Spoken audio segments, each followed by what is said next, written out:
Good afternoon, guys. This is Mrs. Morales, and it is time for chapter 6 here of Flipped, the Eggs. So remember the way that the chapters work, they go back and forth between Juliana and Bryce's perspective. So this is the same time period as what was covered in chapter 5, Bryce being afraid of eggs and his reasons why, but now Juliana's perspective from that same time period. The eggs. After they cut down the sycamore tree, it seemed like everything else fell apart too. Champ died, and then I found out about the eggs. It was Champ's time to go, and even though I still miss him, I think it's been easier for me to deal with his death than it has been for me to deal with the truth about the eggs. I still cannot believe it about the eggs. The eggs came before the chickens in our case, but the dog came before them both. One night, when I was about 6 years old, Dad came home from work with a full-grown dog tied down in the back of his truck. Someone had hit it in the middle of an intersection, and Dad had stopped to see how badly it was hurt. Then he noticed that the poor thing was skinny as a rail and didn't have any tags. Starving and completely disoriented, he told my mother. Can you imagine someone abandoning their dog like that? The whole family had converged on the front porch, and I could hardly contain myself. A dog. A wonderful, happy, panty dog. I realize now that Champ was never much of a looker, but when you're 6, any dog, no matter how mangy, is a glorious, huggable creature. He looked pretty good to my brothers, too, but from the way my mother's face was pinched, I could tell she was thinking, abandon this dog? Oh, I can see it. I can definitely see it. What she said, though, was simply, there is no room for that animal in this house. Trina, my dad said, it's not a matter of ownership. It's a matter of compassion. You're not springing this on me as a pet, then? That is definitely not my intention. Well, then what do you intend to do? Give him a decent meal, a bath, then maybe we'll place an ad and find him a home. She eyed him from across the threshold. There'll be no maybe about it. My brother said, we don't get to keep him? That's right. But, Mom, they moaned. It's not open to discussion, she said. He gets a bath, he gets a meal, he gets an ad in the paper. My father put one arm around Matt's shoulders and the other around Mike's. Someday, boys, we'll get a puppy. My mother was already heading back inside, but over her shoulder came, not until you learn to keep your room neat, boys. By the end of the week, the dog was named Champ. And by the end of the next week, he'd made it from the backyard into the kitchen area. And not too long after that, he was all moved in. It seemed nobody wanted a full-grown dog with a happy bark. Nobody but 4/5 of the Baker family, anyways. Then my mother started noticing an odor, a mysterious odor of indeterminate origin. We all admitted we smelled it too, but where my mother was convinced it was eau de Champ, we disagreed. She had us bathing him so often that it couldn't possibly be him. We each sniffed him out pretty good, and he smelled perfectly rosy. My personal suspicion was that Matt and Mike were the ones not bathing enough, but I didn't want to get close enough to sniff them. And since our camp was divided on just who the culprit or culprits were, the odor was dubbed the mystery smell. Pegasus! Sorry, guys. Stop! Whole dinner-time discussions revolved around the mystery smell, which my brothers found amusing and my mother did not.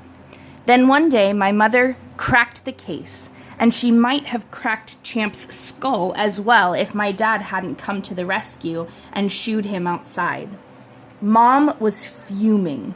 I told you it was him! The mystery smell comes from the mystery pisser! Did you see that? Did you see that? He just squirted on the end table! My father raced with a roll of paper towels to where Champ had been and said, Where? Where is it? All of 3 drops were dripping down the table leg. There, my mother said, pointing a shaky finger at the wetness. There! Dad wiped it up, then checked the carpet and said it was barely a drop. Exactly, my mother said with her hands on her hips, which is why I've never been able to find anything. That dog stays outside from now on. Do you hear me? He is no longer allowed in this house. How about the garage? I asked. Can he sleep in there? And have him tag everything that's out there? No! Matt and Mike were grinning at each other. Mystery Pisser. That could be the name of our band. Yeah, cool. Band? My mother said. Wait a minute, what band? But by then they were already flying to their room, laughing about the possibilities for a logo. My father and I spent the rest of the day sniffing out and destroying criminal evidence. My father used a spray bottle of ammonia. I followed up with Lysol. We did try to recruit my brothers, but they wound up getting into a spray bottle fight, which got them locked in their room, which of course was fine with them. So Champ became an outside dog, and he might have been our only pet ever if it hadn't been for my 5th grade science fair. Everyone around me had great ideas, but I couldn't seem to come up with one. Then our teacher, Mrs. Burbeck, took me aside and told me that a friend of hers had chickens and how she could get me a fertilized egg for my project. But I don't know anything about hatching an egg, I told her. She smiled and put her arm around my shoulder. You don't have to be an immediate expert on everything, Julie. The idea here is to learn something new. But what if it dies? Then it dies. Document your work scientifically and you'll still get an A if that's what you're worried about. Hercules. Hercules. Sorry, guys. An A? Being responsible for the death of a baby chick, that's what I was worried about. Suddenly there was real appeal in building a volcano or making my own neoprene or demonstrating the various scientific applications of gear ratios. But the ball was in motion, and Mrs. Burbeck would not have any more discussion about it. She pulled the Beginner's Guide to Raising Chickens from her bookshelf and said, "Read the section on artificial incubation and set yourself up tonight. I'll get you an egg tomorrow." But don't worry so much, Julie. We do this every year, and it's always one of the best projects at the fair. I said, but she was gone, off to put an end to some other students' battle with indecision. That night, I was more worried than ever. I'd read the chapter on incubation at least 4 times and was still confused. But where to start? I didn't happen to have an old aquarium lying around. I didn't happen to have an incubation thermometer. Would a deep fry model work? I was supposed to control humidity too, or horrible things would happen to the chick. Too dry and the chick couldn't peck its way out. Too wet and it would die of mushy chick disease. Mushy chick disease? My mother, being the sensible person that she is, told me to tell Mrs. Burbeck that I simply wouldn't be hatching an egg. "Have you considered growing beans?" she asked me. My father, however, understood that you can't refuse to do your teacher's assignment, and he promised to help. An incubator's not difficult to build. We'll make one after dinner. How my father knows exactly where things are in our garage is one of the wonders of the universe. How he knew about incubators, however, was revealed to me while he was drilling a 1-inch hole in an old scrap of plexiglass. "I raised a duck from an egg when I was in high school," he grinned at me. "Science fair project." "A duck?" "Yes. The principle is the same for all poultry. Keep the temperature constant and the humidity right. Turn the egg several times a day. And in a few weeks, you've got yourself a little peeper." He handed me a light bulb and an extension cord with a socket attached. "Fasten this through the hole in the plexiglass. I'll find some thermometers." "Some? We need more than one?" "You have to make a hygrometer." "A hygrometer?" "To check the humidity inside the incubator. It's just a thermometer with wet gauze around the bulb." I smiled. No mushy chick disease? He smiled back. Precisely. By the next afternoon, I had not one, but 6 chicken eggs incubating at a cozy 102 degrees Fahrenheit. They don't all make it, Julie, Mrs. Birbeck told me. Hope for 1. The record's 3. The grade's in the documentation. Be a scientist. Good luck. And with that, she was off. Documentation? Of what? I had to turn the eggs 3 times a day and regulate the temperature and humidity. But aside from that, what was there to do? That night, my father came out to the garage with a cardboard tube and a flashlight. He taped the two together so that the light beam was forced straight out the tube. Let me show you how to candle an egg, he said, then switched off the garage light. I'd seen a section on candling eggs in Mrs. Birbeck's book, but I hadn't really read it yet. Why do they call it that? I asked him, and why do you do it? People used candles to do this before they had incandescent lighting. He held an egg up to the cardboard tube. The light lets you see through the shell so you can watch the embryo develop. Then you can cull the weak ones if necessary. Kill them? Cull them. Remove the ones that don't develop properly. But wouldn't that also kill them? He looked at me. Leaving an egg you should cull might have disastrous results on the healthy ones. Why? Wouldn't it just not hatch? He went back to lighting up the egg. It might explode and contaminate the other eggs with bacteria. Explode? Between mushy chick disease, exploding eggs, and culling? This project was turning out to be the worst. Then my father said, "Look here, Juliana. You can see the embryo." He held the flashlight and egg out so I could see. I looked inside and said, "See the dark spot there in the middle with all the veins leading to it? The thing that looks like a bean? That's it." Suddenly, it felt real. This egg was alive. I quickly checked the rest of the group. There were little bean babies in all of them. Surely they had to live. Surely they would all make it. "Dad, can I take the incubator inside? It might get too cold out here at night, don't you think?" I was going to suggest the same thing. Why don't you prop open the door and I'll carry it in for you? For the next 2 weeks, I was completely consumed with the growing of chicks. I labeled the eggs A, B, C, D, E, and F. But before long, they all had names too. Abby, Bonnie, Clyde, Dexter, Eunice, and Florence. Every day I weighed them, candled them, and turned them. I even thought it might be good for them to hear some clucking, so for a while I did that too, but clucking is tiring.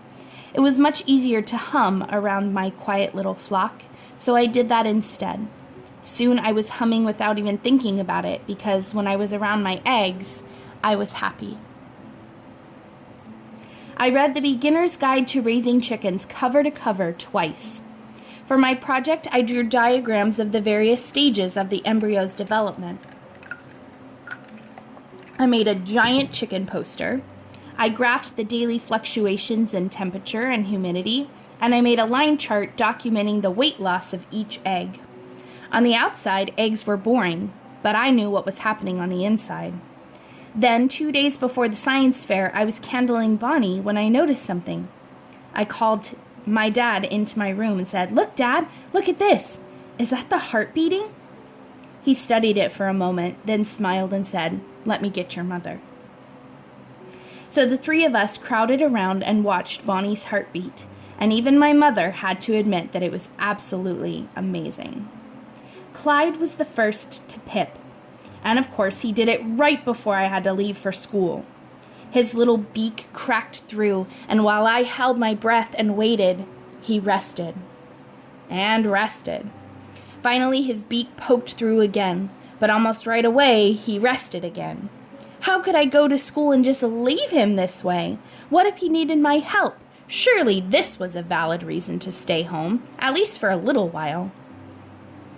My father tried to assure me that hatching could take all day, and that there'd be plenty of action left after school. But I'd have none of it. Oh, no. I wanted to see Abby and Bonnie and Clyde and Dexter and Eunice and Florence come into the world. Every single one of them. I can't miss the hatch. I told him, not even a second of it. So take it to school with you, my mother said. Mrs. Birbeck shouldn't mind. After all, this was her idea. Sometimes it pays to have a sensible mother. I'd just set up for the science fair early. That's what I'd do. I packed up my entire operation, posters, charts and all, and got a ride to school from my mom.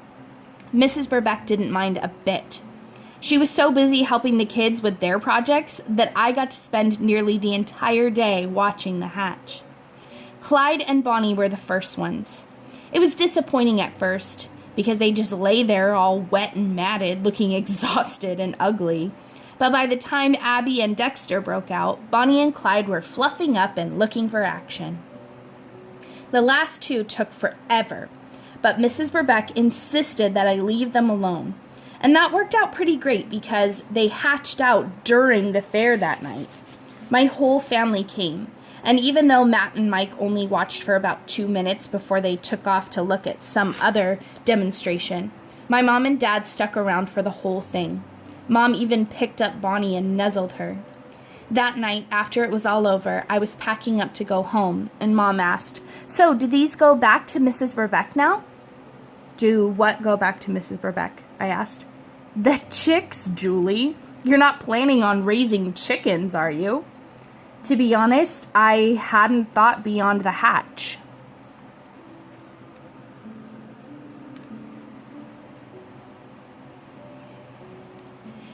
My focus had strictly been on bringing them into the world, but she was right. Here they were, 6 fluffy little adorable chicks, each of which had a name and I could already tell its own unique personality. I don't know, I stammered. I'll ask Mrs. Birbeck. I tracked down Mrs. Birbeck, but I was praying that she didn't want me to give them back to her friend. After all, I'd hatched them. I'd named them. I'd saved them from mushy chick disease. These little peepers were mine. To my relief and my mother's horror, Mrs. Birbeck said they were indeed mine. All mine. "Have fun," she said, then zipped off to help Heidi dismantle her exhibit on Bernalio's Law. Mom was quiet the whole way home, and I could tell she wanted chickens like she wanted a tractor and a goat. "Please, Mom," I whispered as we parked at the curb. "Please." She covered her face. "Where are we going to raise chickens, Julie? Where?" "In the backyard." I didn't know what else to suggest. "What about Champ?" "They'll get along, Mom. I'll teach him, I promise." My dad said softly, "They're pretty self-sufficient, Trina." But then the boys piped up with, "Champ'll piss 'em to death, Mom." And suddenly they were on a roll. "Yeah, but you won't even notice because they're yellow already." "Whoa, yellow already. Cool name." "That could work. But wait, people might think we mean our bellies." "Oh yeah, forget that. Yeah, just let 'em kill the chicks."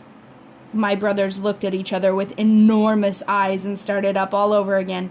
"Kill the chicks! That's it, get it? You mean like we're chick killers or like we kill the chicks?" Dad turned around and said, "Out! Both of you, get out! Go find a name elsewhere."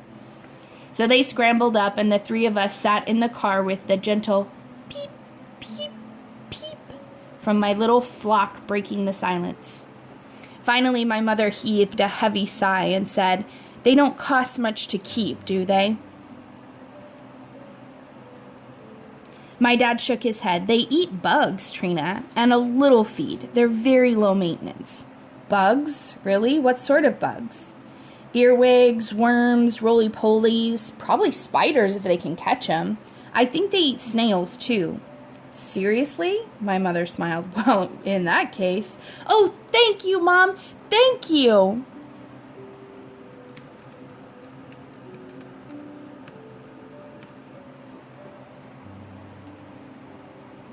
And that's how we wound up with chickens. What none of us thought of was that 6 chickens scratching for bugs not only gets rid of the bugs, but it also tears up the grass. Within 6 months, there was nothing whatsoever left of our yard. What we also didn't think of was that chicken feed attracts mice and mice attract cats, feral cats.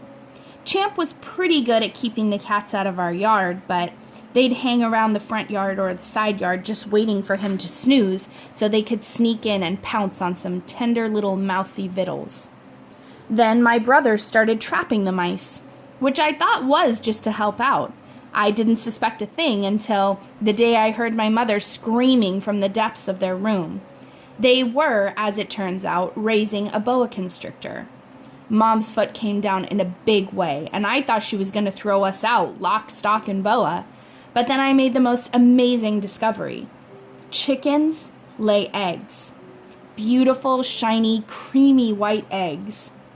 I found the first one under Bonnie, then Clyde, who I immediately renamed Clydette, and one more under Florence's bed.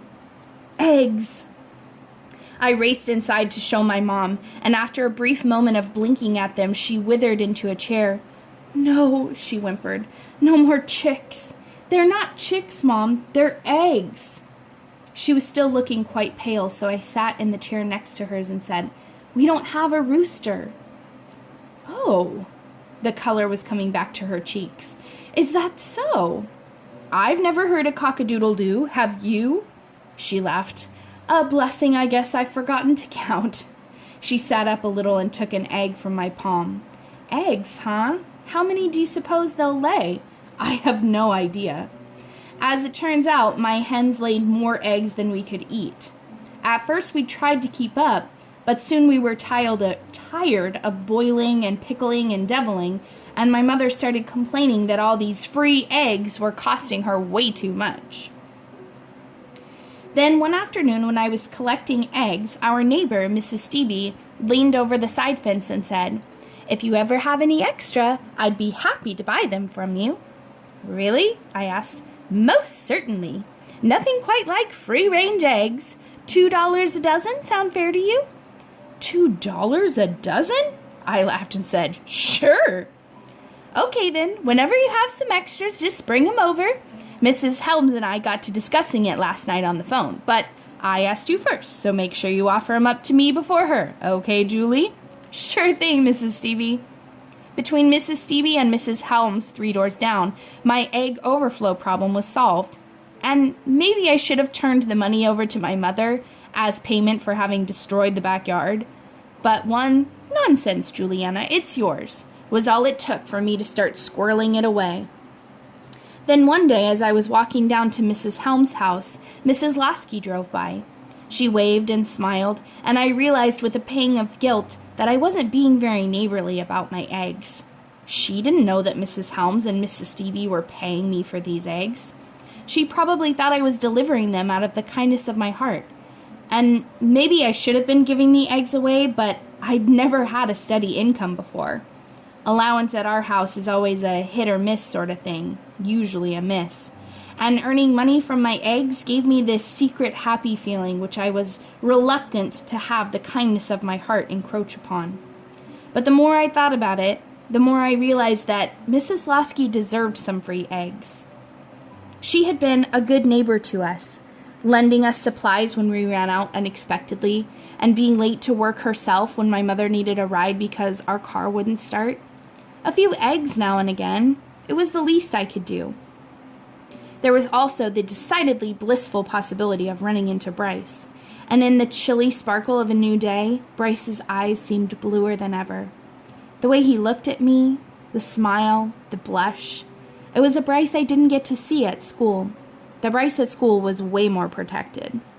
By the 3rd time I brought eggs over to the Laskys, I realized that Bryce was waiting for me, waiting to pull the door open and say, "Thanks, Julie," and then, "See you at school."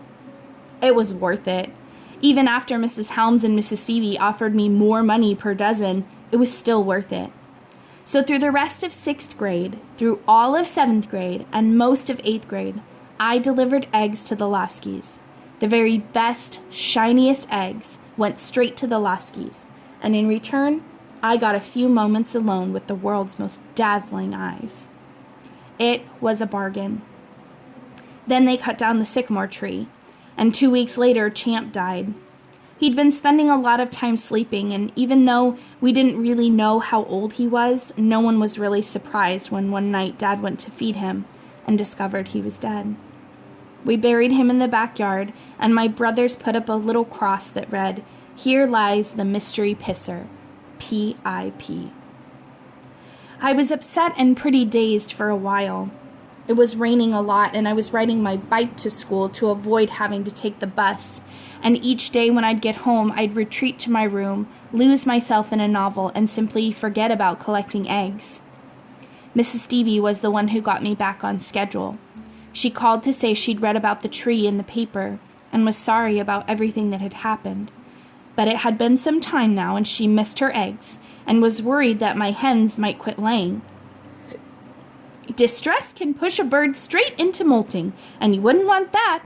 Feathers everywhere and not an egg in sight. I'm quite allergic to the feathers myself, but I'd probably have a flock of my own. But never you mind. You just bring 'em over when you're up to it.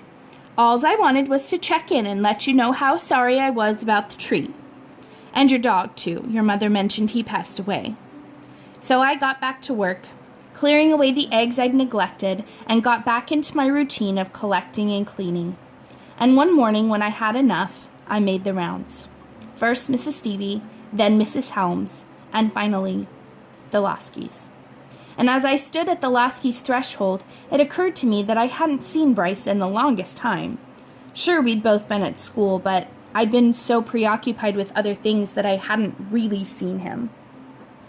My heart started beating faster, and when the door whooshed open and his blue eyes looked right at me, it took everything I had just to say, "Here."